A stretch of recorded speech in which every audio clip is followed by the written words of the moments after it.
কারফিউয়ের এই সময়টা আসলে আমার ব্যক্তিগত দিক থেকে খুবই ক্লান্তিকর কেটেছে। আমাকে ঘরে বসেই থাকতে হয়েছে, যার ফলে একঘেয়েমি লাগছিল।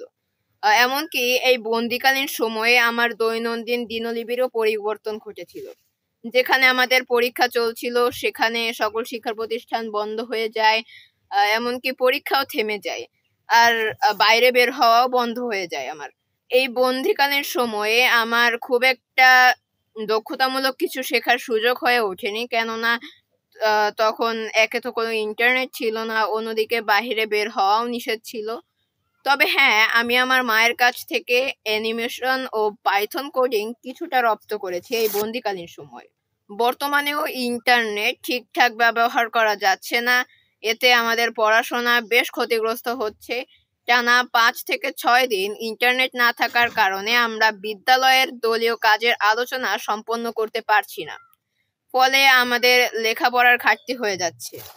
আসলে স্কুল বন্ধ থাকলে কোনো শিক্ষার্থীরই পড়ালেখায় মন বসে না, কোনো কিছু ভালো লাগে না। এতে করে একদিকে যেমন লেখাপড়ার সমস্যা হয়, লেখাপড়ায় ঘাটতি থাকে, অন্যদিকে মানসিক স্বাস্থ্যেরও অবনতি হয়।